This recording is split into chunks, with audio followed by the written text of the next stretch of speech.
Thank you. Welcome. My name is Greg Young. I'm the chair of the Northborough Conservation Commission, and this open meeting of the Northborough Conservation Commission is being conducted remotely, consistent with Governor Baker's executive order of June 16th, 2021, an act relative to extending certain COVID-19 measures adopted during the state of emergency. All members of the Northborough Conservation Commission are allowed and encouraged to participate remotely. The order allows the Northborough Conservation Commission to meet entirely remotely, so long as reasonable public access is afforded so that the public can follow along with the deliberations of the meeting. The public is encouraged to follow along using the posted agenda unless the chair notes otherwise. Members of the public who wish to view the live stream of this meeting may do so by going to Northborough Remote Meetings on YouTube via the link listed on the agenda.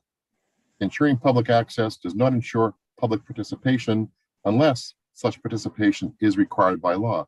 This meeting will feature public comment. Members, when I call your name, please respond in the affirmative. Tom Beals. Tom, you're muted. Mr. Beals.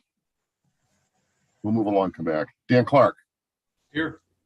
Justin Dufresne. Here. Diane Gouldner. Here. Todd Helwig. Here. Tom Beals. Here. Staff, when I call your name, please respond in the affirmative. Mia McDonald. Here. Fred Litchfield. Here. Jim DiGiulio. Here. Very good. Some ground rules. For presenters and or applicants listed on the agenda, the chair will invite each speaker or applicant on the agenda by name to make a presentation and speak to their application. Participants will provide their full name and hold until their name is called. Each speaker will be asked to mute their phone or computer when not speaking and to speak clearly and in a way that helps generate accurate meeting minutes. Those responding will be asked to wait until the floor is yielded to them by the chair. Speakers who wish to respond to the comments of others do so through the chair, taking care to identify themselves. Each vote taken by the commission will be conducted by roll call vote. For items with public comment, after members have spoken, I will afford public comment as follows. By phone, dial *9 to raise your hand and wait to be recognized by the chair. Please note that part of your phone number will be visible to those viewing the meeting. By Zoom, click raise hand on the bottom of your screen and wait to be recognized by the chair. I will ask members of the public who wish to speak to identify their names and addresses only. Once the chair has a list of all public commentators, I will call on each by name and afford 3 minutes for any comments. Diane, the public notice, if you would. There will be a meeting of the Northborough Conservation Commission on Monday, August 16th, 2021 at 6 p.m. The meeting will include the following hearings pursuant to Mass General Laws, Chapter 131, Section 40, the Massachusetts Wetlands Protection Act, and the Northborough Wetlands Protection Bylaw. Request for determination of applicability for 136 Davis Street, map 95, parcel 1 and 2, by Leah Lucino for an after-the-fact expansion of an existing driveway and associated site work. A notice of intent for 89 School Street, map 73, parcel 36, by Damon Arcardi for the proposed addition of a patio to a single-family house with an existing lawn and associated site work.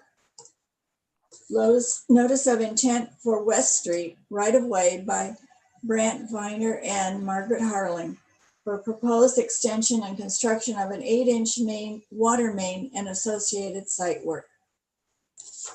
That's that. Thank you. You're welcome. Okay, let's start off with the July meeting minutes.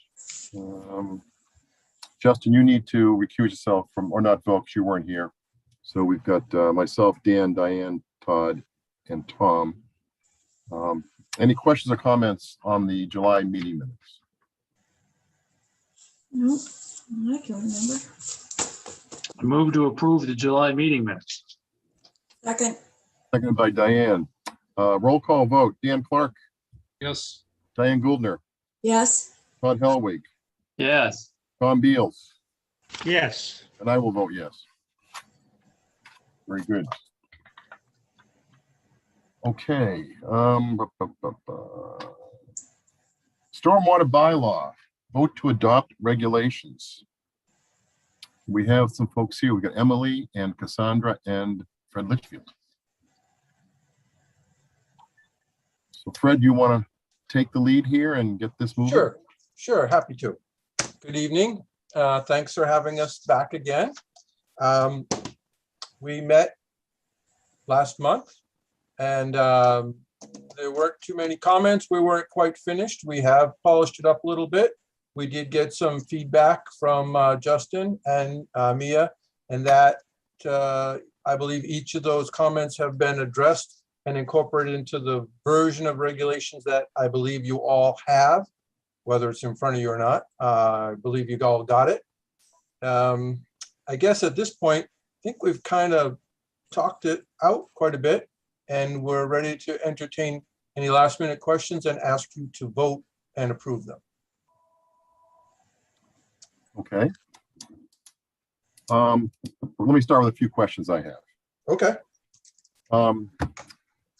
The reference to mass stormwater management standards, is that something that we're still waiting for? That the state's kind of pulling that together? Yes. We have the stormwater handbook and the stormwater handbook that's currently in place, but it's not consistent with the EPA regulation. So we have to carry something for when the DEP finally amends their stormwater handbook to bring it more in line with what the EPA is looking for in the stormwater permits. So if and you and I had a conversation about this, I was a little concerned about additional administration burden being laid on Mia, yourself, and property owners. But is my understanding clear that if we have a project that is an acre or more and requires some clear cutting, and there's an NOI filed for some sort of structure or project on that property, the land disturbance permit would be filed concurrently with the NOI, and they would track the same path? That is correct. The only thing I'd point out is that 1 acre or more is land disturbance, not just 1 acre or more size site. So they have to be disturbing an acre of land in order to be required to get this permit. And if it is also requires a notice of intent under the local bylaw or the state regulations, it would all be done at the same time. So there's a little extra paperwork, but administratively, it's not an additional burden as I can see it. Fine. So a 3 acre lot, they're only going to disturb a third of an acre. No harm, no foul. They're okay. They're still filing a notice of intent if they're within the jurisdiction of the commission, but they're not filing the permit under this bylaw or regulation. Okay. Last question for me, the annual ops and maintenance plan. Is that forever? Yeah. So property owner has it in the family for 100 years, they're going to file 100 ops and maintenance plans? As long as they own it for 100 years, I guess so. The whole goal is to make sure that the downstream impacts from the project post-construction are still being met and that there's no impacts to anybody downstream, whether it be a water body or an abutter. I can see it happening for the first handful of years. It just seems like down the road, it seems to be a made up exercise, but plus you have property sold, past heirs, the plan doesn't get filed. What do we do? Do they go to jail? What happens? Well, since we're on television, I'll refrain from that. My 2 cents. They are required to file a permit. The annual report's required. The permit will be recorded, much like the order of conditions, and entered into the chain of title. We're talking about projects that are fairly significant in size, and so it's not a single family home that where it might get dropped. It's generally a commercial or industrial project that it would be required, and then it should be maintained. We have adopted what we're proposing tonight is these regulations, and As you know, it's a fairly easy fix to hold a public hearing and amend them from time to time if we see that that becomes a problem and enforcement needs to be necessary. One of the things that we anticipate possibly doing in the future, if that became a problem, is that with every application for a land disturbance permit, that we could require a bond, a $5,000 bond, say, just to give a little financial incentive to the applicant to make sure that he files the appropriate forms and then he follows up with the appropriate annual report. And then if you feel as though it's necessary, that could be an ongoing condition. But I think there's a lot of awareness right now about stormwater going on in the country and in Massachusetts in general. I think that what we have to present to you tonight covers that. And I believe that we'll have compliance, but reserve the right to make amendments going forward if necessary. Fair enough. So we would, looking at our past history on this commission, we would have had these in place for the Gutierrez warehouse developments. We would have, yes. And Mia, what Yes. about the property on West Main, on Main Street there, the two houses being built down? Was that an acre that they disturbed or not? I think it is. I'd have to look. It's a borderline on that one. I think Yeah. they're 20,000 square foot lots, but I think there's a significant sizable resource area in the back.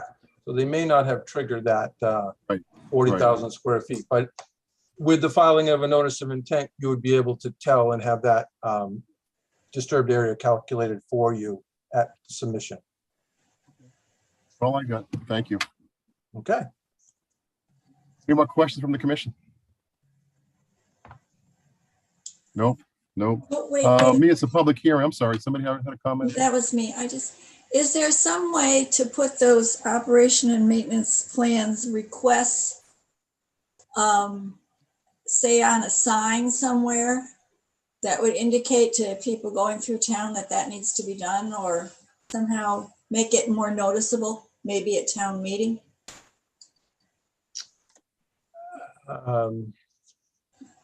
You mean As a reminder. you mean like a billboard on the property?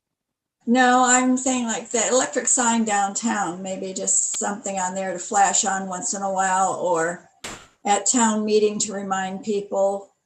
Because I assume we must get a few of those coming to town meeting. I don't know, Well, just a question. well, the goal is to make sure that the owner of the property and the facility manager is aware of the condition to file the annual report, not necessarily the public in general. Am I missing the point? Right.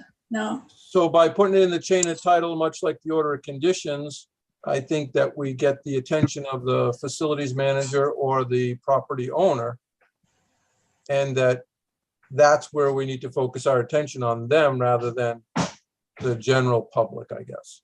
okay, Again, at least for now, so that going forward in a few years, or even next year, if we see that it's a problem, we can hold a public hearing, amend the regulations, and put something in there that is a little bit more stringent and cumbersome for the applicant to kind of help them get incentive to file the annual report.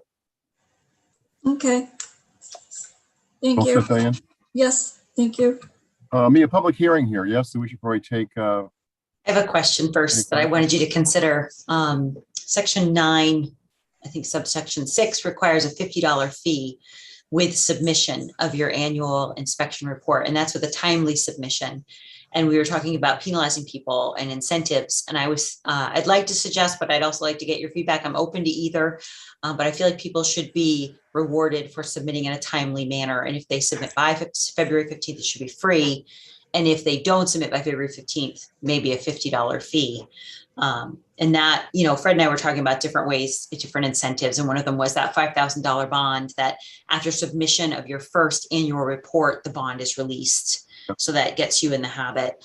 And we're looking at internal controls too. If, the town of Westboro has a website where you would update your contact information. Letters are going to go out in January or even sooner if our deadline is February 15th, reminding people that these reports are due administratively. And these are going to slowly build. Once we put these regulations in place, I just want to be clear that we're not going to go backwards and start doing these for the existing stormwater systems. This is this point going forward, permits that come in after this point.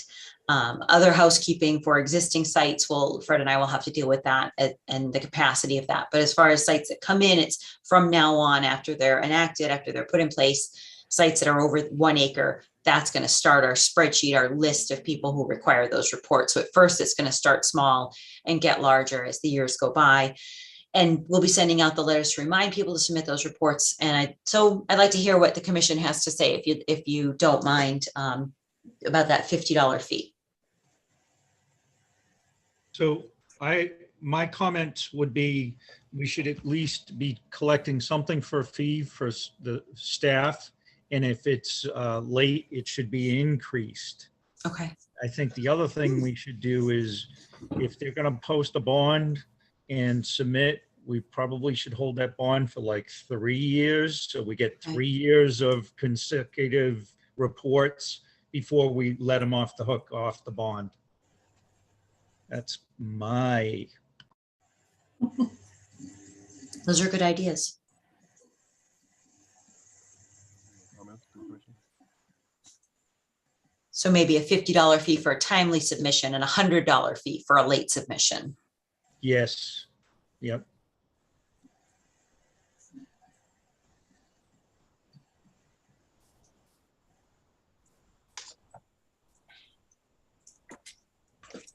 I can go with what Tom just said. I think for what it's worth, I think the $50 fee is for the annual report is fine. It's not cumbersome for an applicant of a project that's an acre or more of land disturbance.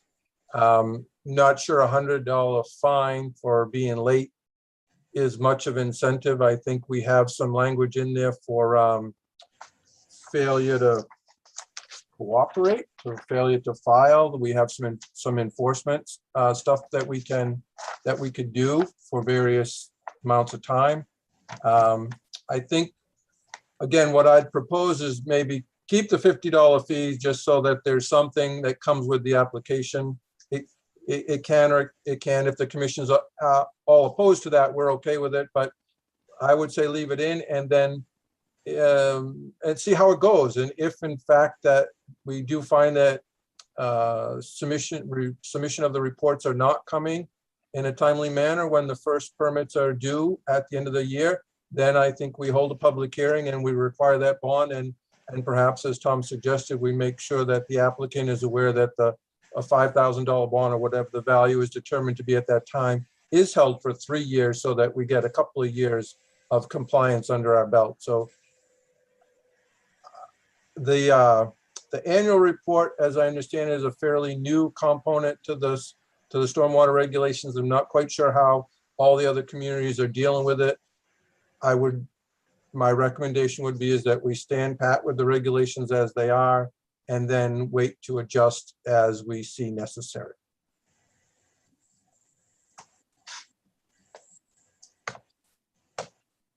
Works for me. Seems reasonable.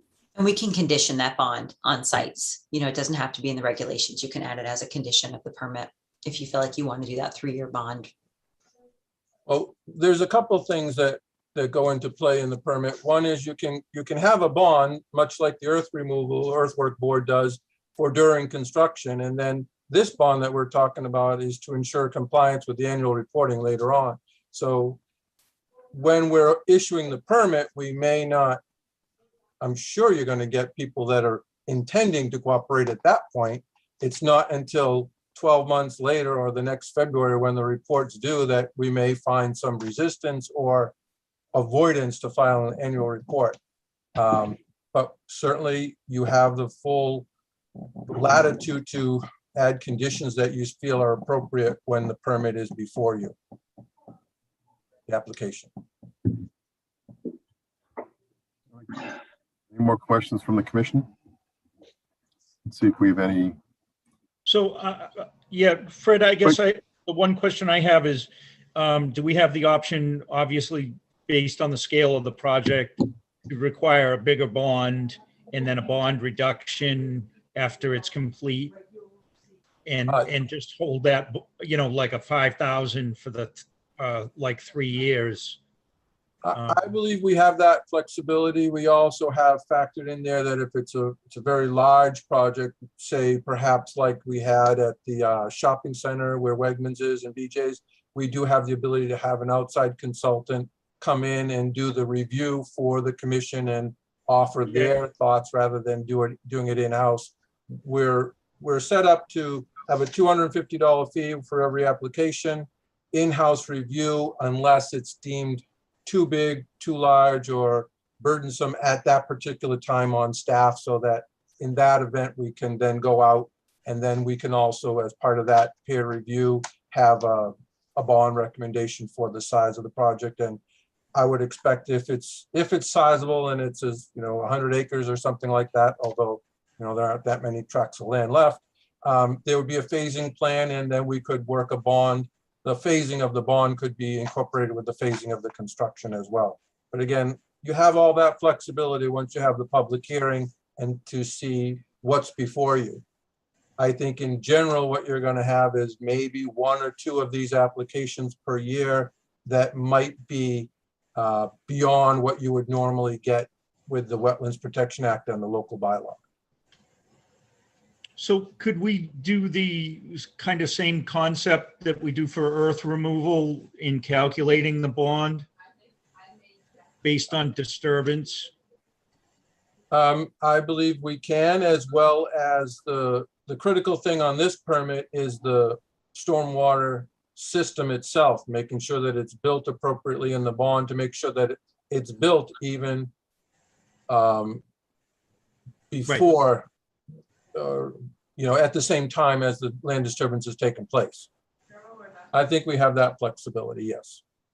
And I'm looking to Cassandra and Emily to jump in if I'm overstepping here. Okay, so I guess we're good. Pretty much whatever you want to do once you get them before you, as long as it's tied to land disturbance and stormwater. Trying to think about what we've seen this year to date, what we would have seen of this on. I'm sorry. No, go ahead, Tom. It was more so when we get to that point, what are we going to use for a method to calculate the bond? That was all. Instead of us trying to figure it out when we get our first applicant in there, that's all. Well, first of all, I expect it'll be something staff will do. And the other thing I would recommend that you keep in mind is that this does not eliminate the need for that applicant to go to the earthwork board and get that permit as well. This is not replacing that. This is in addition to meet our requirements with the federal stormwater program. And this is more to do with stormwater than it is just land disturbance, but it'll be a belts and suspenders kind of thing. And we will, me and I will work it out and have something. I'm not envisioning it being like the earthwork board where we go in and calculate it the night of the meeting on the spot. It'd be something that we would do in advance and submit to all of you for review and to the applicant as well, so they know what's coming when they come into the meeting. But it would depend on the project. And if there's a phasing plan, if there's we would clearly encourage them to install the erosion control and the stormwater system initially rather than at the end of the project.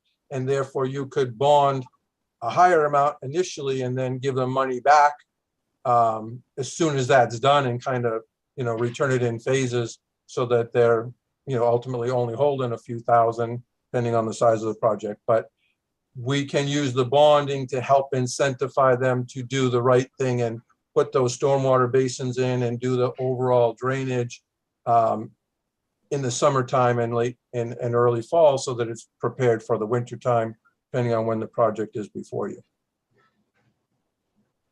Okay, thank you.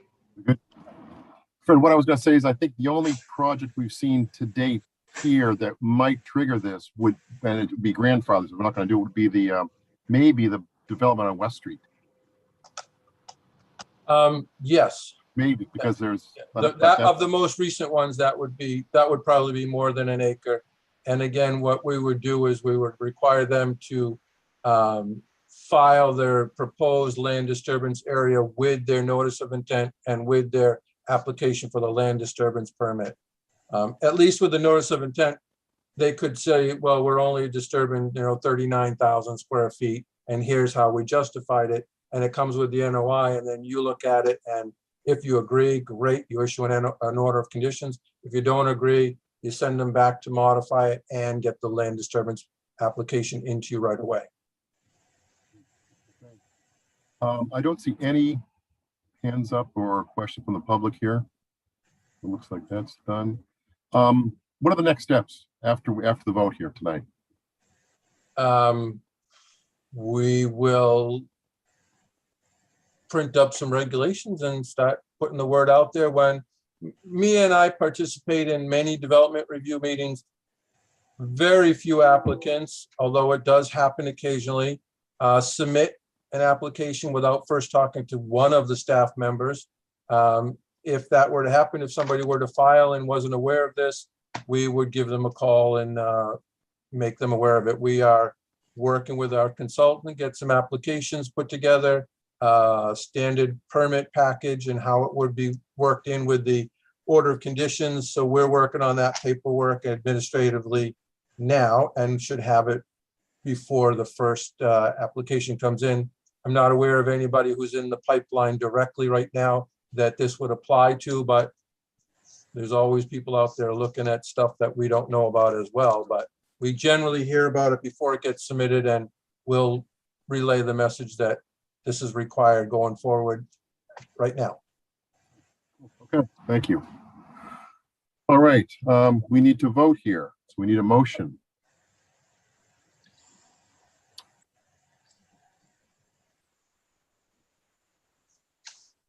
Because I will move to, because I'm trying to phrase this correctly, move to approve the, what are we calling these things? The stormwater bylaw as presented this evening. The stormwater management regulations dated August 16, 2021, I think would be the target wording that you're looking for. I'll go with that target wording. So moved. Second, Seconded by Tom Beals. Roll call. Tom Beals, yes. Dan Clark, Yes. Justin Dufresne, Yes. Diane Goldner, Yes, Todd Helwig. Yes. I will vote yes. Done. Thank you very much. Appreciate your time, patience, and thoughtful questions. Anything comes up in the next few months, you be sure and talk to me. Fair enough. He's not far. You know No. where he lives too. so- I'll be right here. All right. Thank Good you, night, Fred. everyone. Thanks, folks. Thanks. Bye. Thank you, Emily. Okay, so Mia, 161 Church Street, they're continuing, right? Yes, they've requested to continue to September 13th. Same with 0 Hudson Street, they're continuing. Yes. Did we reach agreement with them on the flagging? I went out and walked it and they're picking up the new flags and I haven't received your revised plan yet. And also the NOI for West Street, the right of way for the main, that request a postponement. We're not even gonna open Yes. that piece. Okay, good. That's right. 136 Davis Street. Actually, Greg, you have to vote on those. We can vote on them. Yes. Okay. To Can we vote to vote all allow at them once? to You continue. vote all at once? Yeah, you can do all at once. To So- continue 161 Church Street, to continue the notice of intent for 0 Hudson Street, and to postpone the notice of intent for West Street right of way to the September 13th meeting. But we never opened the West Street one. That's right. So it's postponing the opening of the hearing. So moved. There was second, Seconded on that from Diane. Roll call. Tom, Yes. Dan, Yes. Justin, Yes. Diane, yes, Todd, Yes. and I vote yes. Okay. We good to move now, yes? Now we're going to 136 Davis Street. That's right. This is a, after the fact, this is an RDA. We talked about it a little bit last month. This is the actual request for it. And I believe we have Let me see. I believe we have Leah with us. I will bring her in.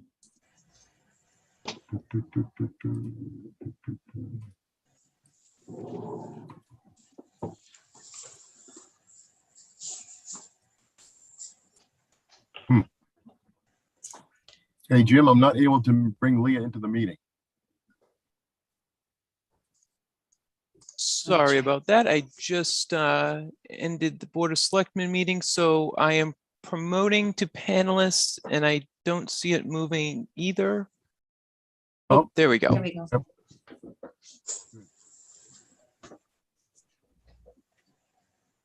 There's Leah. Hi, I'm here. It's Leah. Great. You're very great. Thank you, Leah. Okay, Mia. So we talked about this last month. Why don't you do a quick summary here? Sure. So this is Leah Lucino. Am I saying that right, Leah? Yes, you are. Okay. Leah Lucino, she hired an excavator to repave and expand her driveway slightly. The expansion is about 54 feet from the wetlands, the edge of the expanded driveway. So it would have required a request for determination. The contractor should have let her know and should have assisted her with the filing. It was reported to our office and she has since filed an after the fact for the expansion of the driveway. The biggest concern area was down by the street that the contractor had parked his excavator there and disturbed some area within the 25-foot. He smoothed it out and Greg and Diane and I visited, it's already regrowing. So Leah did take the steps, she paid the fee, notified abutters. So we do want to make sure we receive public comment, but as far as I'm concerned, I recommend that it's satisfied and the project is just regrowing now. Anybody wants to, do we need for pictures? Anybody want to see pictures? We haven't seen them before. Yes, no? Yes, no, maybe. No, Yes, no pictures. Let me double check here if we have any butters. Nope. Okay, questions, comments from the commission on the RDA? No questions, comments. So I believe we are looking, we're going to take a vote on this. I believe we're looking for a negative determination. Is that correct? With That's the right. steps that have already been done per Mia's direction. So we need a motion for the negative determination of an RDA for 136 Davis Street. I think that was a trick question. Don't we need to close the hearing first? Nope, this is a RDA. Oh, yeah. So close. Well, then I'll move issue the negative determination of applicability for 136 Davis Street. okay, Second. Seconded by Diane. I think just stuck in under the gun. Yeah, it's good. Tom Beals, Yes. Dan Clark, Yes. Justin Dufresne, Yes. Diane Goldner, yes, Todd Helwig, Yes. and I will vote yes. Thank you, Leah, for working with us. Great. So in layman's terms, does this mean I'm all set?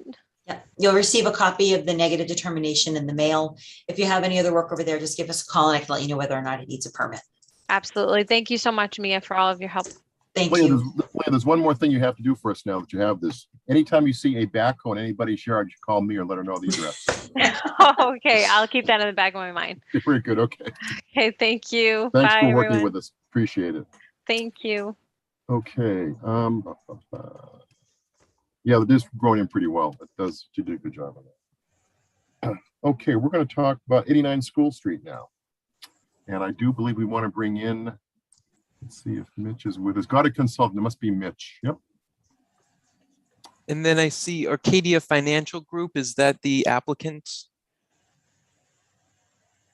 So, Okay. The hands up. Bacardi. So yes, I believe that's the, let's bring them Yes. in too. same last name as the applicant. It's not Mitch, but that's okay. We know that face from Goddard Consulting. So that's one person. All right. And yes, welcome. Thank you for having me. All right, 89 School Street. Leah, Mia, you want to set us up on this one? We can start presenting. Go ahead. I can share my screen if you'd like. Thank you, Mr. Chairman. Mark Garner with Goddard Consulting here on behalf of Damon pardon my pronunciation, Acariati, for 89. for 89 School Street in Northborough. This is a notice of intent application for a proposed patio in the rear of an existing single-family house. We have on the site, we have bordering vegetated wetlands, a riverfront from a perennial river, as well as bordering lands subject to flooding.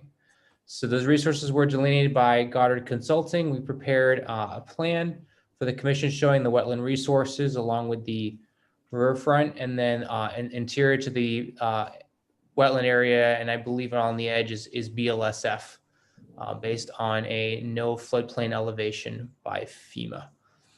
That's the general gist of the property. There's a existing house again. There's an existing deck in the back with stone underneath it, along with lawn and some landscaping along the edge. The intention of the project is to keep the patio all within the existing disturbed areas, principally underneath the existing deck area, which this figure before you shows me. If you zoom in, you can see we've kind of highlighted two different sections. One section is the dark red hatch with the yellow line squared around it in that right-hand corner of the house. That area is underneath the existing deck. It's an existing pea stone area right now. In this deck, the purple box, gray box, is an existing staircase that comes down to the lawn. And then the orange is an additional patio area, which is main goal is to connect the patio under the deck to the driveway, as well as provide a hard surface from the driveway to the staircase. The reason why the project mainly came to fruition was because there's a lot of heavy traffic from the deck area to the driveway and underneath the deck area, which is basically making it very difficult to maintain lawn in that area, to an extent where you're starting to get bare soil, which is hard to maintain and keep growing green unless you start using products and stuff like that. And so the goal here, here we go. Thank you, Mia. Photo 1 is a great example. It's in your notice of intent package showing the area where we want to put the patio. And you can see the bare patches, particularly from the driveway there going towards the staircase, again, just because of the heavy traffic, kids running around, stuff like that, particularly going up and down that staircase to there. So the goal is, again, to kind of create a hardscape area on this flat section of the lawn, along with underneath the patio, to create some usable space that's a little easier to maintain than the existing lawn, just because of the heavy traffic that is occurring. We do have work within the 25-foot buffer to the wetlands, which is under your bylaw, and we do understand that does require a waiver, which we're requesting. All work is within the existing disturbed areas. There's no tree clearing, no shrub clearing, no native herbaceous vegetation. It's all within existing lawn or below an existing deck. So from that perspective, it's a very small, minor project, and yet because we're in the 25-foot and very close to wetlands, we filed a notice of intent with the commission requesting that this work would be permitted. We do have comments from Mia, which we did receive this past week, which were very constructive, and we appreciate that. We do want to respond to those in writing, but our hope tonight was to have a good constructive meeting with the commission to glean any other comments that they may have, and then move forward with providing you with additional information that may be necessary. Very good. Thank you, Mark. Mia, do you have any pictures of when we were there, of that area we were talking about that's close to the boundary?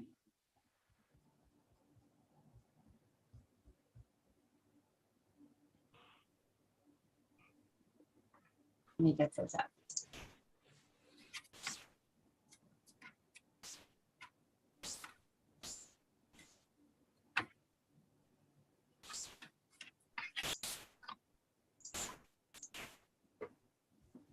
Can you see it? Yes, we're landing the airplane here. We want the airplane to go toward the hangar and not toward the terminal there, okay? Chairman added for scale. Yep, okay. And I don't know if this was in your questions already, Mia, that you've given them, but one of the comments that I think we had was our preference would be to try and get back away from the edge of the lawn, not get any further. So you see up here, we have that mulchy area up there where the cursor is. And if you extend that line roughly down to this rock on the far left, we were thinking that might be a good idea for the edge of the patio. And from there on to put something in like some bushes or something to separate the area from the actual wetland. So it basically is an enhanced buffer to the wetlands that also provides good stabilization for that slope. That's not landscaping mulch. Is that what you're saying, Mr. Chairman? Pretty much, yep.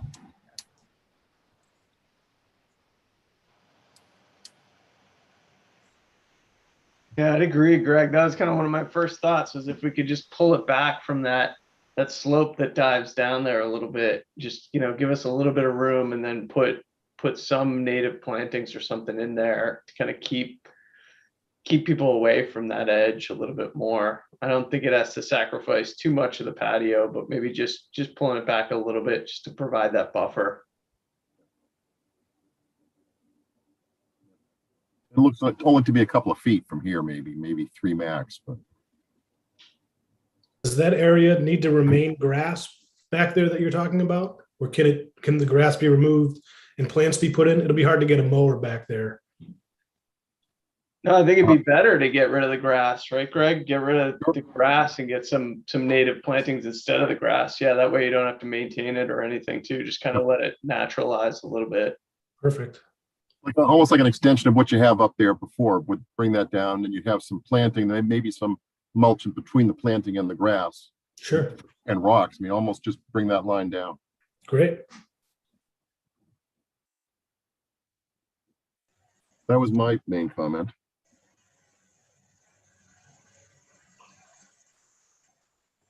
Just so I'm clear, I guess. So we're asking that the patio it doesn't go into the 25-foot buffer at this point. Is that what we're asking? I think it's already, yeah, we're gonna pull it back a bit. It looks like it's inside the 25-foot buffer as it is, Dan. I mean, that looks like that grass is already there. No, but the actual patio, where's the patio going to be? Right there, that yellow with the 6-sided circles in it, I think is the patio, right? So there's existing lawn already in this area. Yeah. Within the 25. Okay.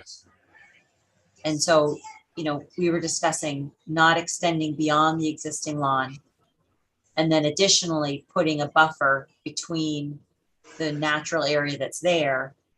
And then within the existing lawn area, put a buffer, the natural plantings, and then pull this patio line back. See, okay. I think that's what Greg, is that correct, Greg? And I believe that the plan was to use some sort of pervious surface, right? Some sort of. Yes, travertine. Correct.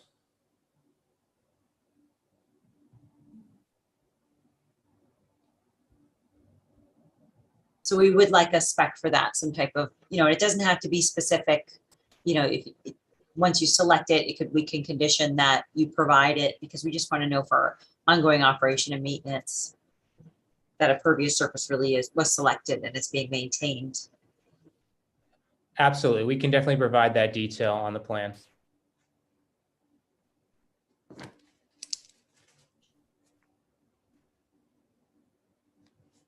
Anything else from the commission? Any more questions or concerns?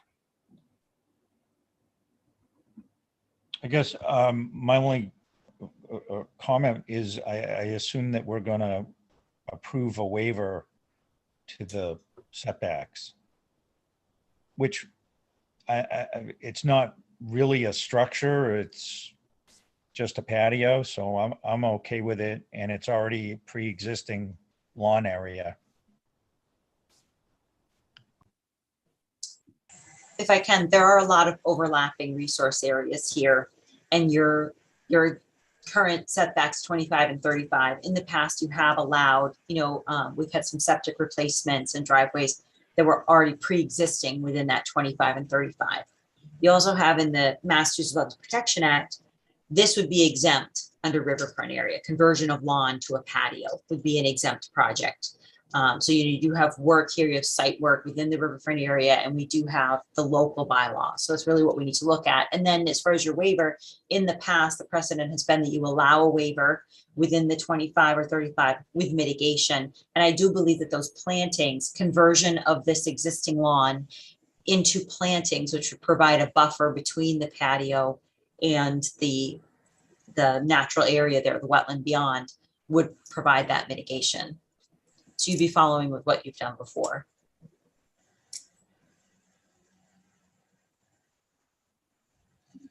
Thank you. That was what I was looking for. Mia, do you have any more questions for them that were outside of what we're talking about here, which is really the bringing stuff back, moving things back? Let me just take a look at my comments. We do need to check with Fred. He's working on double checking anything with the infiltration capacity and impervious surface in the lot. So we are in communication with Fred about that. So we do understand that that does need to be addressed. The other thing that Mia mentioned was she wanted a detail of the erosion control on the plan, which we can definitely make sure it gets on there. The other question was the BLSF elevation. So it's an unmapped BLSF from my understanding, looking at the Oliver GIS. So we do have a small section of the patio right now. It's going to be pulled back slightly. Looks like in the BLSF. We're not proposing any grading changes. As you can tell, the lawn was pretty flat from the lawn area to the area of the underneath the deck. So our intention is to basically you remove the topsoil and the subsoil, and then you build the patio from there up to have the patio basically match existing grade all around that area. There should be too much digging, right? More scraping that surface, I would think, right? Correct. It's really going to be excavation, removal of topsoil, and then the bringing in of aggregate to create your sub base for good infiltration along with your pervious patio. Okay. So what I'm hearing so far is we need to see on the plan the new patio location, the vegetative buffer, the impervious surface calcs, which are more communication with Fred, the details of the erosion controls, and it could be a note that there will be no fill, like that the patio will match the existing grade, so that we make sure there's no fill in the bordering and subject to flooding. Correct. We can definitely do that. Any more questions from the commission or comments? Pretty straightforward, I think. Let's see if we have any. We don't have any hands up with the audience. Okay, so Mia, are we going to continue this? Are we going to vote this with if it gets passed with based on conditions of you receiving certain things? What do you think? I'm not sure. I mean, there's a lot of notes that need to go on the plan. I'd like to hear from the owner, from Mr. Accardi, if you're comfortable with all these changes. So I wouldn't want it to get approved, close the hearing, and then he says, well, I don't really like that buffer, and I really wanted the patio over here. Then we have to open the hearing again, re-notify abutters. So we want to make sure we're all on the same page. It is a lot of changes and comments. It might be safer to continue it after we see the revised plans, but I'm not sure if you have someone lined up to do the work next week or something like that. I think we're more than comfortable with that, bringing that back. That's very reasonable, and we thank you for being reasonable. And we have no problem with the conditions. We do not have a contractor scheduled till October, but we anticipate probably having to shell out the money for the materials before then. So if we could get a conditional yes, I think we would be appreciative.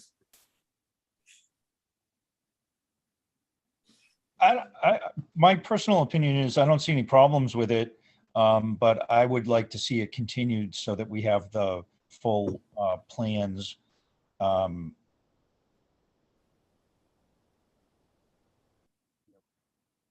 kind of where I am too. On that. I agree. Yeah, I think so. I mean, I think, for Mr. Accardi's benefit, I think we're all on the same page, just kind of getting that paperwork at the September meeting.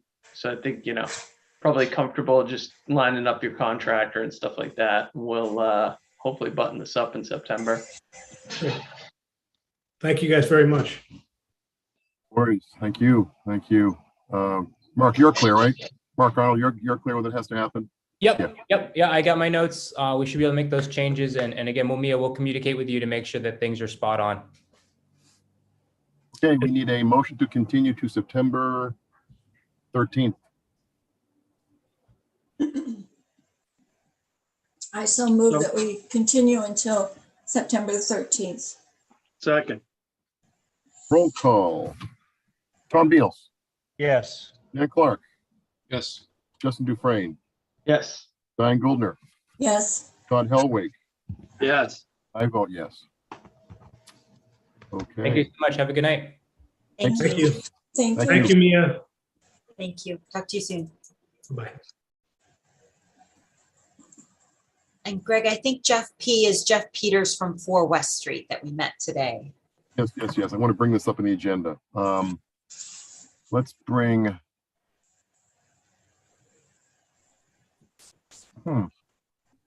Hey, Jim DiGiulio, Yes, how come I can't bring somebody in? I am not. Oh, sorry. I don't believe I made you co-host. Could you bring? Sorry about that. It's all right. Could you bring the only person out there right now, please, Mr. Jeff P. Absolutely. Moving them over now. And you are a co-host now, so you do have the powers again. All right. So this is a quick discussion on some tree cutting at 4 West Street, which if you go in West Street from, I guess that's Church, it's the first house on your right going in there. Mia called me this morning and we met on site with Mr. Peters and Mia. Let you take it from there. Okay, so this site also has a lot of overlapping resource areas. Maybe I'll pull it up on the town GIS before I do the pictures. You're probably all familiar with the site. It's at the corner of Church and West Street. Zoom in Jeff here. Peters has joined us.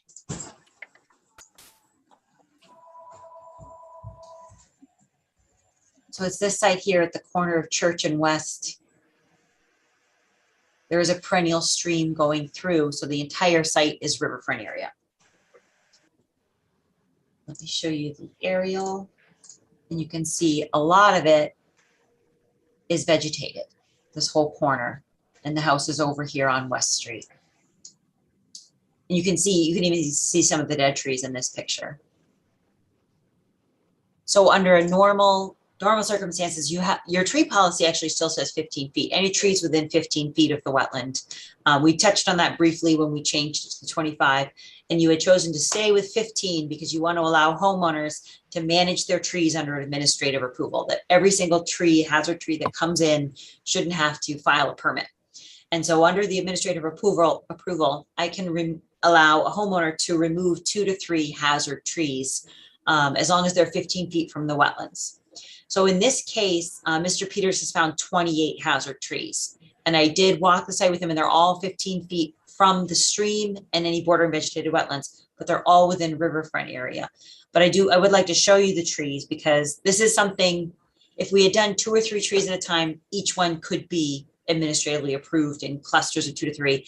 But he obviously is going to bring a tree person in all at one time because he's not going to want to pay someone to come back that many times. So let me pull up those photos. Can you see the screen? Mhm. Okay, so these are just to the right of the house. There's 5 dead oak trees in here that succumb to gypsy moths. And all the trees are hazardous. They're all going to either fall because of the way the site is situated. There's power lines. This is his septic field. And then there's Church Street. So all the trees pose a safety hazard if and when they fall. So this cluster, and you can kind of see it back here, will fall on his septic field. They're all leaning that way. This is along West Street. You can start to see some of the trees there, so you can see it better from the other angle. This is Church. You can see some of the dead trees in here and in here. They're going to fall into the street. Here we are again. This is the top of West. Those are those same dead trees we saw. And then these trees here, can you see how they're wrapped in vines? So most of the leaves on them are poison ivy. And they're almost completely covered and they're leaning towards the power lines. There's a better picture. Here we go. So these have really started to lean. There's some bark falling off the bottom and the base is completely choked by poison ivy. And you can see how they're really just going to take those power lines right out.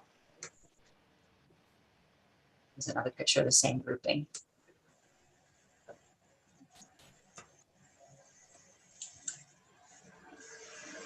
Back to the beginning.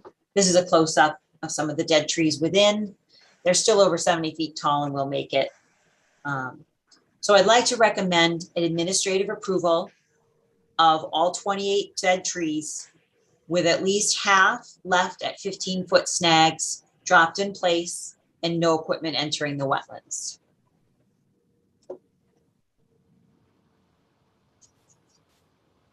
But I had Greg come out. This all came in today. Mr. Peters had let me know there were some trees, and then he stopped into the office today. And I went out there with Greg and we took a look at them. And we wanted to get your feedback before we approved it.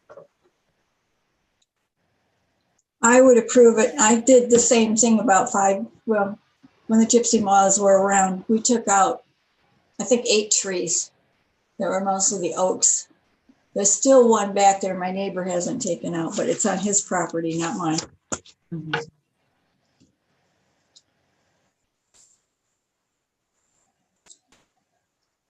And I think too, there's going to be other trees that'll show up later that they might want to consider tagging, at least for future reference.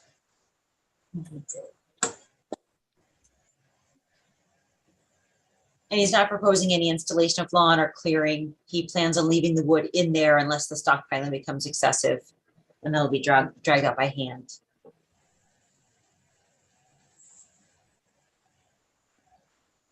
I think it's all reasonable, makes sense, and I have no objections to it. Yeah, same here. Fine with me. Fine with me too. I do these all the time, but it's usually, I mean, I've done up to 4 trees. So I'm like, I only went over. It was the number 28 trees I kind of said, but let's bring it in front of the commission tonight before we go ahead and go forward. So, yeah. Okay, so we seem to have a consensus. Todd, you good? Yep. Okay, I think everybody else has said they're fine in this one. No, a lot of nodding heads. So it sounds to me like we're good on this one. Do we want to vote this or not? Or is this just a discussion? It's just a discussion. I'll submit the administrative approval. Did Jeff want to say anything? Thank you. There you go. Oh. Okay, that's it. Short and sweet, right to the point. There we go. All right. All right. Thank you. All right. Thank you, Mr. Peters. Good luck. Yeah, thank you for coming in advance. Yes. We do appreciate that, don't we? All right. Now I'm going to move Jeff. There we go. All right. All right. Moving down the line here. We have 3 certificates, Mia, right? I think none of them are controversial. No. Bartlett, West Main, and Howard and Washburn. Okay, so 30 Bartlett Street was a septic replacement in 2005. The site was stable. I observed no violations. It was constructed as approved and received an as-built. Do you want to do them one at a time? Let's go through them and see what we can vote them all at once if they're all pretty straightforward. 78 West Main Street was, it's right on Main Street up near the center of town. They had gotten an order of conditions to do a project, an expansion on the building and redo drainage and parking. None of the work was ever done and the order is expired. And they're not interested in doing the work. So they're just looking to take the work off the deed. The last one is Harrington Lane. They were doing, it's a kind of a cul-de-sac off of Washburn Street, and their order expired and they came back in for a new order and they got a new order, and I should have noticed that we should have closed out the old order. So now they're trying to sell one of the lots and this came up. And so they want to close the old order. It's currently all the existing remaining work. Remember, they did a partial COC and now everything's covered under the new order. So trying to close that off to sell one of the lots. The new order is already in effect? Yes. Is this the one with the concrete house? Yeah. Yeah, the house with I think it has geothermal and Okay, so if there's any questions on any of these three, we can deal with them now. Otherwise, let's move ahead with a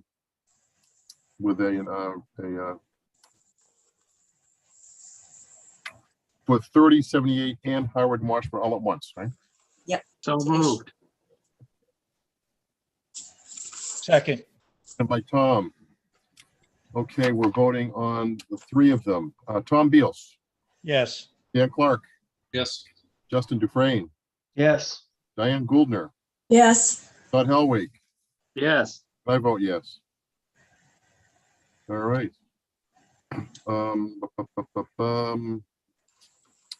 Mia, before we get to Whitney Street, I want to just talk about the Watson Park funding first. oh, thank you. Good idea.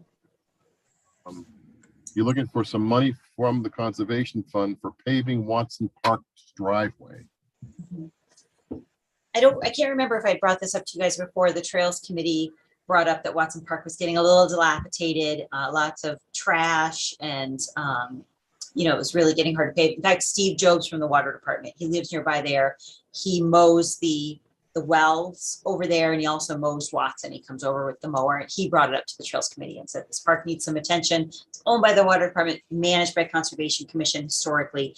We've done a lot of work. Trails Committee reblazed and re-cleared the trails, cleared away some debris. I've been picking up the trash. Fred helped me get a wheelie bin down there that's being emptied every week. It looks great. I installed the trail camera. I've checked it twice, haven't seen any illicit activity other than some like late night drive-ins. It is used so much. That's what the trail camera has shown, is that every single day of the week, morning, noon, and night, there are people down there kayaking, fishing, walking their dogs, riding their mountain bikes, taking a break from work. I did not realize how well used this park was. And so it just looks brighter and better.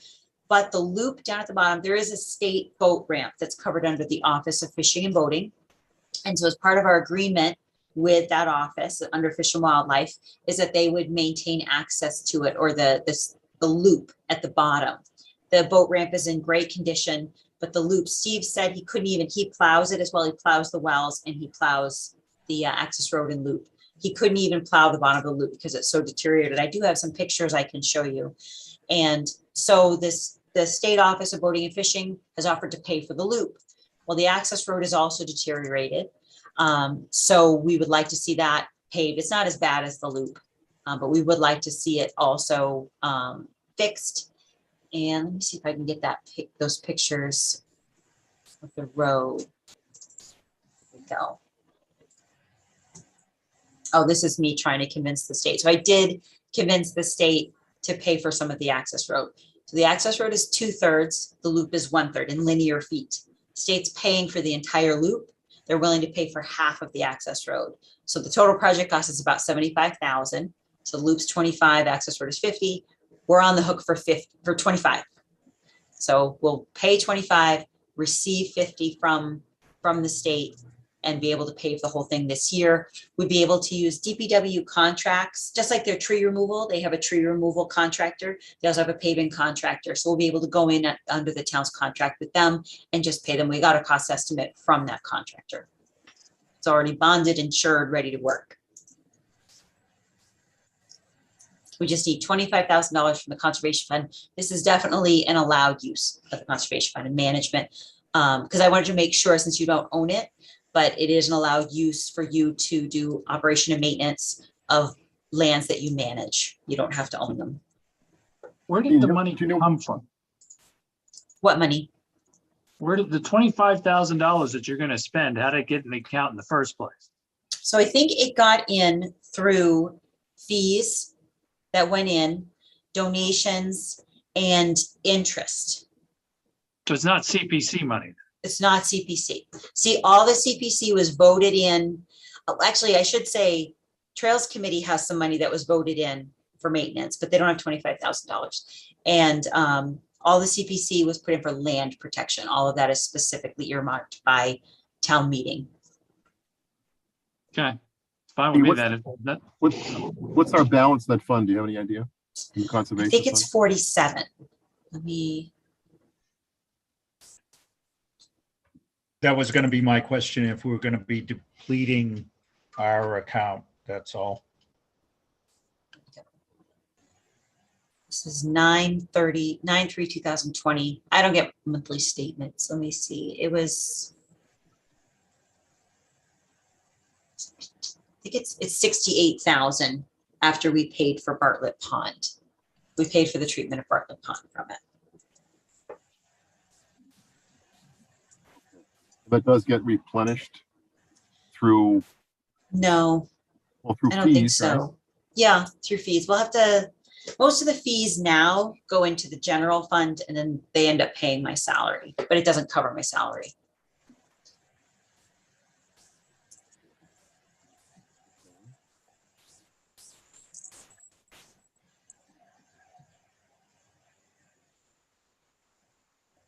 If we say no, what happens? It just won't get paved. Any of have it to- or a third of it?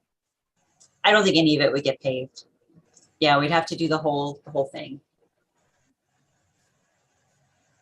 And I'm sorry, we got a state matching of 50%?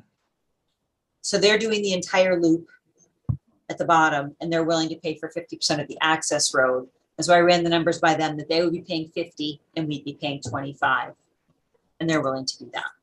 Oh, okay, Because if you can't get to the loop, it's not really much good. right. Sounds Well, fine if to it me. If it gets as much use as you're talking about, me, it seems like a good investment on our part, not to keep it accessible and for people to use it. Especially with the It's state. always seems to be busy there. It just seemed like there was some illicit activity, but maybe that's trailed off. I'm not seeing it as much. It has been, there's tons of high schoolers hanging out at the picnic tables and our upgrades are still ongoing. It's now on our Boy Scout, we have those Eagle Scouts and Scouts who come in looking for service projects. This is on the repair of the picnic tables. Long-term Trails Committee is thinking maybe getting a handicapped accessible fisherman's access, at another point that, this is a bigger project down the line. And historically, Watson Park, I don't know if any of you remember, it was deeded to the town. It was part of the Bartlett Pond Association and the Conservation Commission. I want to say back in the 80s, maybe Diane or Tom, you might remember this. There was a huge landscape plan for this to be much more of a recreation facility. But that takes a lot of money. So this is actually phase one, the boat ramp, the loop, the picnic tables. It never really moved on to phase two. I think they were going to do phase one, see how much it was used, see what the need is. And I think it's meeting the need out there. It you wanna definitely needs to be paved, that's for sure. Do you want to So, see the photos? Because it's pretty awful. These are from March. But you can see how it's unpaved, it's unplowable. This is supposed to be paved. This was at one time paved. And it still looks like this now.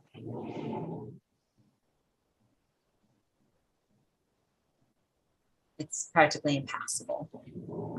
Yeah, I'd go for it, especially if we have the state paying 2/3 of it right now. Might as well take advantage of it. The next step is we have to go to the Board of Selectmen and ask them to receive the funds from the state. So we'll have to write a memo to them saying that we'd like to move forward with this project and request that they receive the funds. So one of you may have to attend that meeting just to because they want to hear it from the resident, not from staff.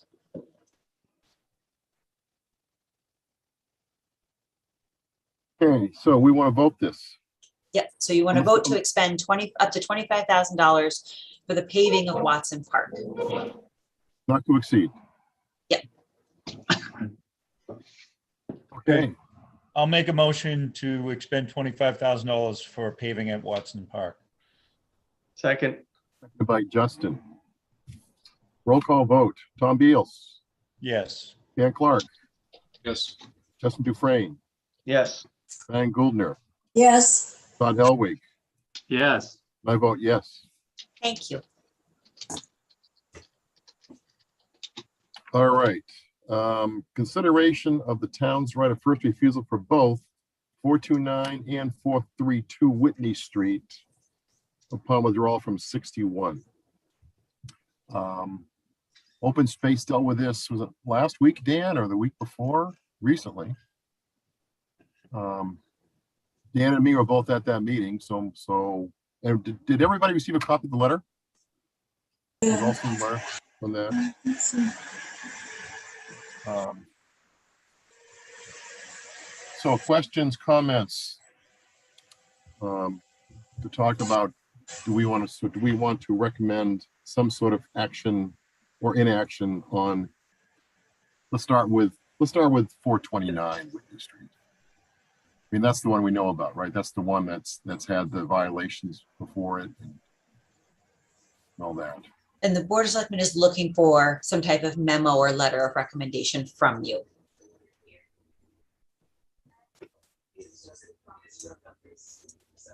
I mean, my 2 cents on 429 says, I mean, that's not something I'd be interested in getting involved with as a resident of the town of Northborough. Yeah, I can tell you the Open Space Committee had the same conclusion, that we thought it wasn't worth, we'd pass, I guess, and not recommend pursuing the right of first refusal on that parcel.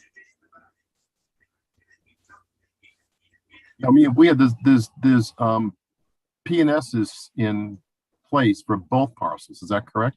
That's right. The town, there's purchase and sales on both. The town received copies of them. It's with Lincoln Properties, and they're both on contingencies that they would have 100,000 square foot warehouses on each one. And at 429, there's an opportunity for additional square footage. Anything beyond the 100,000 is an additional $12 for the purchase price, up to 2.1 million. For me, I'm a hard no on both. Okay, let's deal with 429 to start. I'm a hard no on 429. Okay. I'm gonna share the location just to make sure everyone knows. This is the one to the north. There's the two parcels. The one in green is 429. As you're driving out of town towards Berlin, it's on the left between two Steeris buildings. Steeris now owns both of these.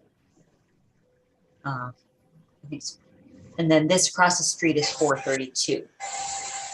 429 is the more altered site, historic fill, and ongoing litigation with the state.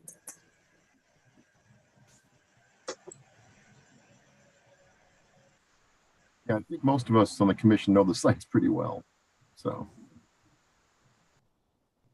All right, any discussion on 429? I have to agree with Todd. I'm good with two warehouses there. On 429? Either one of them. I don't think we should purchase either one.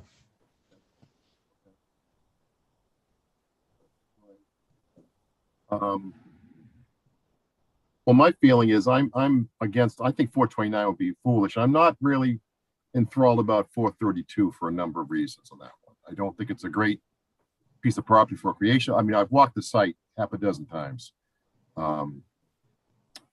It's not a great location for trails. There is it is close to some existing resource areas, but I mean, those could be protected even through an NOI process. And it's industrial zoned. I mean, that's industrial zoned. So anyway, but that's my 2 cents on 432. I think we should probably separate the discussions. So 429. We have four. Dan, you're 429 negative, right? Yeah, I think we should pass on that one. So 429, we've got 1, 2, 3, 4. Diane, how do you feel about 429? I can't say it on TV. I wouldn't vote for it either. I didn't catch the whole thing. I said I would not vote for it. Okay. Justin? No, definitely not 429.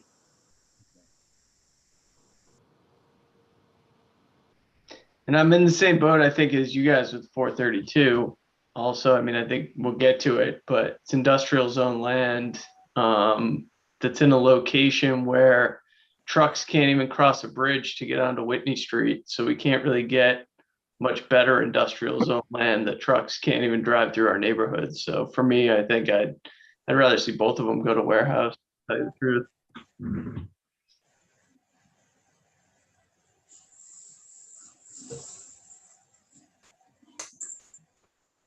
Any comments on 432? We know where several commissioners stand. I actually disagree. I actually think if you just look at the sort of the value of that piece of property as open space or conservation area, I think it does actually have some value. So it's sort of ignoring what it may or may not cost, or what just the things it could provide, I think it does have some value. I think it's relatively large, which is somewhat unusual for the town of Northborough. It abuts existing open space, so it would add to that already existing footprint. Provides some habitat protection and some wildlife corridors, that type of thing. So I don't agree that it necessarily should be dismissed. That's my opinion. What's the existing open space that, and I watched part of the meeting. I wasn't clear on what the other open space that it's abutting is. Back here. All those parcels to the south. Yeah. Sorry about that. Oh, so the pieces by the highway then are, who owns those? The state. State. Okay.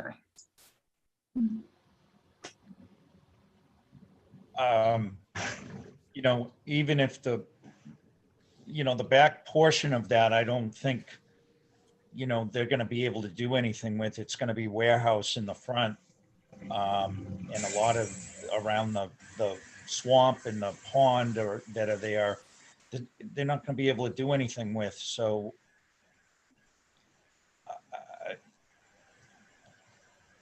and considering the grief that we have received from the owner, I don't think the town should pay him anything. Factor two, for sure. I agree with Dan that this has better merit, maybe as open space.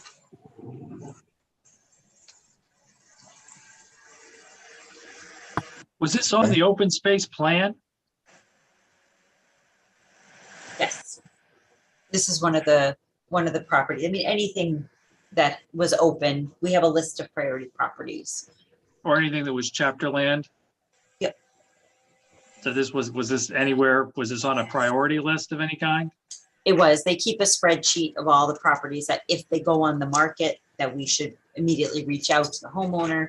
And that's why before we received the purchase and sales and the notice to withdraw, the Open Space Committee actually commissioned an appraisal on 432, because we weren't sure if we were ever going to get that purchase and sale and the withdrawal notice. So they moved forward with evaluating whether or not they wanted to buy it. Yeah. I mean, the issue is, what is the best use of that property? And the best use of that property is probably for a warehouse and an industrial zone that generates tax value. It's already got industrial properties on one side. It's abutted by a interstate on one side, almost, and a railroad. I mean, it doesn't get much. And to Jason's point, you can't even cross the bridge with trucks. It just seems ideal for the use that they want to do with it. And we can't go buying everything that somebody wants to oppose a warehouse. I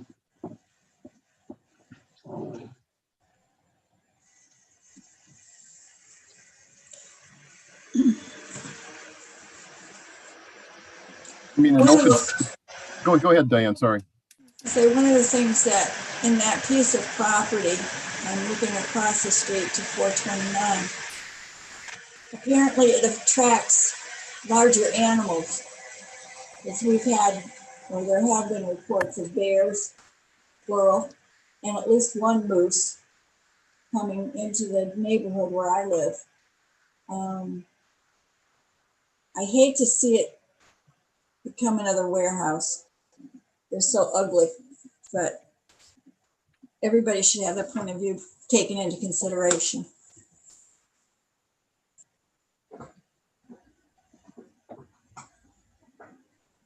So it sounds like that we have 6 votes here tonight. It sounds like the commission is 6-0 in terms of pursuing 429, and is 4-2 for against pursuing 432. That's with Dan and Diane comprising those two. Is that accurate? Yes. Yes. Okay. Yeah. So I mean, Mia, the Board of Selectmen was looking for a letter from us, right? So we just simply, I think, need to state that in the letter, is that the Conservation Commission met, discussed both properties, was unanimous in not pursuing 429, and had a majority vote of 4-2 to not pursue 432. That would indicate that it wasn't unanimous. Should I mention anything about the dissent, like say 4-2, that 4 of the members did not wish to pursue the purchase due to XYZ and 2 dissented due to XYZ? Do you want to list anything like that? Might as well. Okay. So as far as the opposition, so far I drafted the beginning of a memo, and I had written, the town does not exercise, also the conservation voted unanimously to recommend the town does not exercise the right of first refusal at 429 Whitney Street. And Open Space had written, due to lack of conservation values and risk associated with possible contamination. Would you agree with that, or do you want me to say something different? No, I think that Covers it. covers it. 429 is more contaminated than 432, but Yes. I think, that for 429, if there's an opportunity for conservation restriction with whoever purchases it, for the unusable property in the back, I'd rather pursue it that way and try to get a restriction on part of it than purchasing it. At 432? I'm sorry, yeah, 432.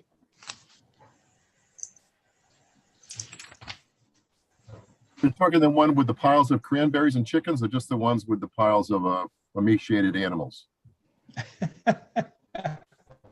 Yeah.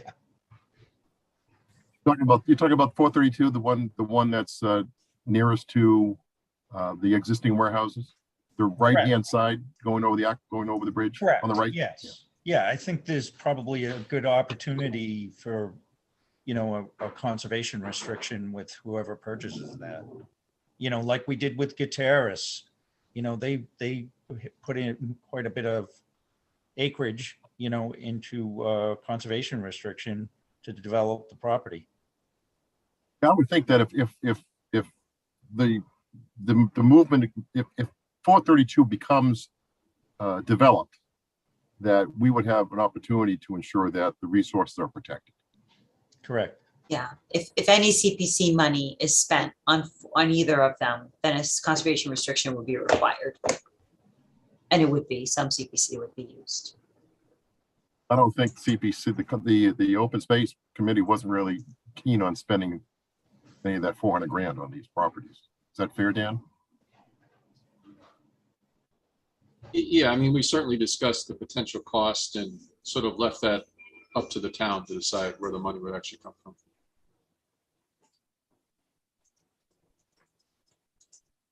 Okay. So what are the reasons you wish to recommend that they don't purchase 432?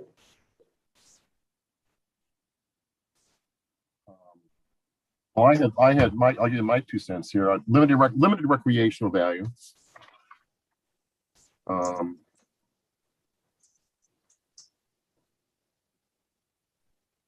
The fact that it's an industrial zone already, I don't know how you phrase that. It should be The best use, the highest and best use of that property where it's located is for an industrial use. I think maybe plug in this something too, that the fact that we can, if it is developed, Conservation Commission could still ensure protection of natural resources through our notice of intent process, or some verbiage there.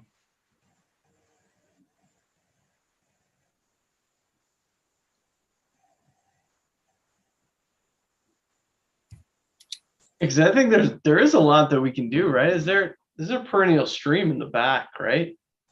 I Mia? think so. And 432, it might be, oh, we can check, hang on. Yes, there is. I mean, that whole back portion, once they come to us, I mean, if it's, undisturbed buffer to that, within that riverfront area, we could basically, protect the whole bunch of the back side of that site. Find it hard to believe they'll get 100,000 square feet on there, but I don't know. I just think there is opportunities with conservation restrictions and things like that once somebody comes to us to be able to protect, a decent amount of that site.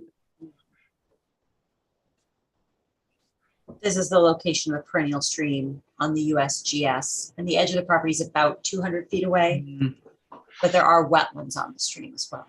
I mean, on the site, the whole front. A lot of wetlands on the property. Yep, and a lot of buffer in the back. Yeah, I thought there was another one that ran through. You can see where those contours kind of bend up near that 75, but maybe that's just intermittent that comes through the site kind of towards the railroad.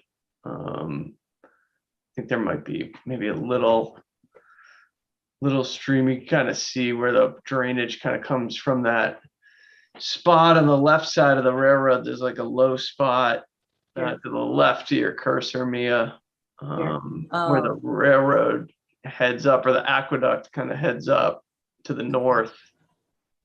There's like a fingernail looking pocket, and then it bleeds through the site directly through the corner of the site, which I think is intermittent. Yeah, right through there.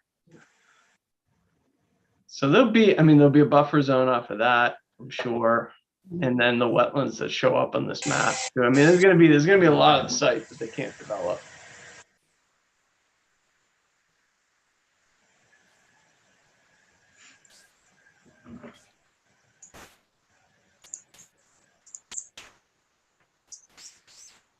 Do you have enough, Mia, to write that up, or?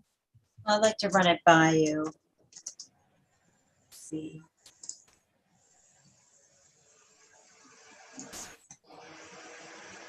Because they're meeting, the Board of Selectmen are going to be meeting August 23rd, next Monday, so we do have to get this to them. Yep. So the first paragraph is just that you consider the town's right of first refusal upon exit from the Chapter 621 program at your August 16th meeting. Conservation Commission voted unanimously to recommend that the town does not exercise the right of first refusal at 429 Whitney Street due to lack of conservation values and risk associated with possible contamination. And that's in line with what Open Space said. The Conservation Commission had a majority vote of 4-2 to recommend the town does not exercise the right of first refusal at 432 Whitney Street due to limited recreational value. The highest and best use is for an industrial use as zoned. And if developed, the Conservation Commission maybe feels it will still be able to protect wetland resource areas through the required permit process under the state and local wetlands laws. And then the dissenting commissioners wished to express they felt the property at 432 Whitney Street could provide the town with valuable open space, buffer between residential and industrial zones, and possible habitat protection value. That's good. Works for me. Everybody else feel okay with that? Yep, it's fine. Does this sound okay? That due to limited recreational value, I would say that, or they felt the highest and best use is for an industrial use as zoned. And if developed, the Conservation Commission feels it, I think I'm going to make that, well, no, it's a long sentence. And if developed, the Conservation Commission feels it will still be able to protect wetland resource areas through the required permit process under the state and local wetland laws. Very long sentence. Yeah, you can break that up over. You can see how that looks tomorrow and just break that up. I mean, as long as you maintain the intent, you're fine. Yeah. Okay. All right. Want to add anything? Move anything? Mm, Dan and Diane, you okay with that, what it says? Yes, I am. Yeah, that's fine. Thank you. Right. Speaking of purchases, what are we still with the ATV purchase? I've been emailing towns, doing the busy work. I've heard back from a lot, and just as we thought, it's all over the board. All sorts of different size. I mean, most people couldn't, they're like, you really want me to tell you how many acres and how many miles we have? And I was like, no. Just so you have one's enough. Pretty much everybody has one. It comes in all sorts of different shapes and sizes. Sometimes they use the police, sometimes they use the fire departments. There's one guy who's just like a part-time land manager it's for Stowe. He's covered under the police's insurance. He just goes and picks it up once a month, loads it up with his gear, and goes and does maintenance and inspections once a month for a day. Other agencies and towns just use them regularly. Other agencies are like, I want one too. So, how are you getting one? I'm like, well, don't copy us yet. We haven't gotten it yet. So it's all over the board. So it's still sitting on John's desk. It's on my desk now because I have to formulate these answers. Kathy had given me a short list of towns to make sure I got responses from. And I think I've gotten responses from 5 towns that I have to write up. And then I have to follow up and make sure I got those 2 or 3 that she really wanted to get answers from. Have you spoke to Chief Liver? Yeah, I mean, he's still on board with it. You should try and get some input from him because, you know, he has some influence, I would think, in the office. Yeah, when I had written up that he was still on board, and before I send the letter, I just want to call him and be like, because the last he and I spoke, he was considering just buying one. Yeah, he's like, if I can find the money, I'm just going to buy one myself. So we're just each moving forward, and when, you know, I'll try to draft something, get all the final responses. I mean, I knew it was going to take me forever because I'm just straight out. It's construction season and it's busy work. So, but I am starting to get the responses. It's unfortunate because I think it was Todd or somebody said at a meeting that, you know, there was a request to expand the Smith Road parking lot. And I think that was talking about, well, if we can't protect what we have now, why do we want to try and encourage an expansion of that? That's a pretty valid point. So I got the first month of data I did put up trail cameras a month and a half ago. And last week I got them and I looked at how often the parking lot is full. And it's not every day. So it's mostly weekends. Every Sunday morning, it's just up. That's when it's really every Sunday, as long as it's not raining, it's up and down the street. So trying to start tallying that. See if it's really needed. The most I've seen is 3 cars in each direction. So that's six additional parking spaces. That's not a huge expansion. busier than the town common. And it's not 20 cars, it's just 6. Quick question. Did you get a chance to review for tree cutting or violations in the brook? The brook, which I went up. Stone lining the edge of the brook and. Oh, that I've given up on that. Okay. I spent a lot of time, that stupid pond. Oh, I hate that thing. It's a mosquito. You walk into a swarm of mosquitoes. It's terrible. And it's on, we're calling it the Johnson Trail. It connects the loop to the Sparrow Trail. It is highly used. So the Trails Committee blazed it and named it. And there is stonework along there, along Howard Brook. And I spent a significant amount of time, I bought a crowbar, a nice big crowbar, and I broke it all up at least 3 times, pushed everything downhill. They pushed it all back uphill and rebuilt it. Someone has a lot of time. Okay, I was just curious. We don't have a trail camera there. We could put one there. Do you want to try to find out who's, and I could break it up again and we could see who's rebuilding it? That's a good idea. I'd love to find out who's doing it. It's very pretty. I hate that pond. It's just full of mosquito larvae. I don't know why people do it. So I don't think I have any more trail cameras. I'll have to move one from somewhere else. You haven't picked up any other activity in regards to tree cutting or something like that, right? No, and you know what? I'll take the one from the south view. The south view, I have 2 cameras up there, and I have one pointing right at that place where the mountain bikes used to go right off the front, and they killed all the scrub oak. It's completely grown back in. It's beautiful.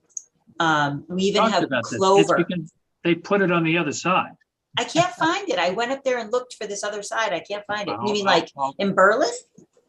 No, it's if you're standing on the looking out over the view, Mhm. to the immediate right is the existing trail that goes down the hill that's too steep, right? Mhm. To the right of that is the new trail that goes around the side back down to the Fisher Trail. It is the best constructed trail in the area by far. So I'm standing in the south view looking into Boston, and you're saying to the left, Staying to the right. to the right. Because the old one was to the right, Yep. and it was like a drop off. You're saying I now there's know. a new trail I to know the right. exactly where the one was that you blocked off. Okay, And so that was the first one on the right, was the illegal first trail. Then there's the one on the map that's supposed to be there. And then the new one is to the right of that. okay. No, I still haven't found it. It's not the end of the world, but but to your point, they did a really nice job. I mean, they put a rock embankment so that when they hit the edges, they don't erode it out, that they don't fall off. It's nicely done. Pull up the trail map and you can show me.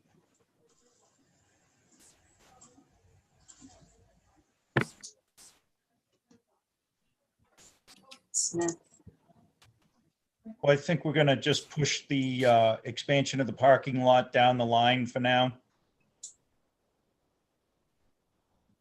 I suppose so. I mean, we have to wait. I'll get more data on the parking area. I haven't seen it as full as it was in the spring. Yeah, it's since the sort of the vaccination and people can go out in the world again, there's been less usage. That's been my experience. Okay, so let me see if you can help me find it. So this is the south overlook. Yeah, Add the topo. I get too busy. It's kind of busy. So they all come together here. So you're saying over here to the right, there's a new trail? yeah. You see how it doesn't go straight down the hill. It comes This over way. the flat spot, right? And then you got it right down there and then curves around where the contours are down to there. Yep. Down here. Down there and then goes towards I'm going to say east, back towards the Fisher Trail. Or the Berlin Road Trail, I guess is what it is there. Okay. I'll have to go check it out. I haven't found it. I did walk down this way.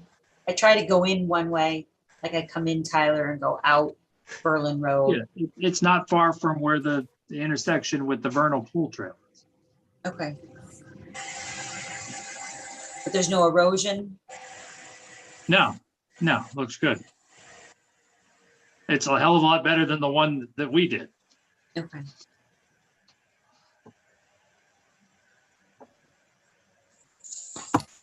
I don't know how we can, stop them from doing it, so. Unless, of course, we revisit not allowing mountain bikes on Mount Pisgah. So Like there's a I lot of said, mountain bikers. It seems calmer though than it has been.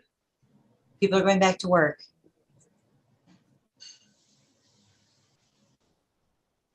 Just had Okay, a what connects else? to Fisher. What else you got, me, or anything exciting? No, so I'll keep collecting the parking lot data. I'll formulate a response to the town administrator's email regarding all the use of neighboring towns and their ETBs. Let me take a look at the agenda, see if I missed That's anything. it on the agenda, other than any correspondence or any other business. We already had that tree cutting discussion. Mhm. So Next. I'm just curious if there would be any option for putting out a request for a donation of a ATV for the conservation and the police department. Can always do that.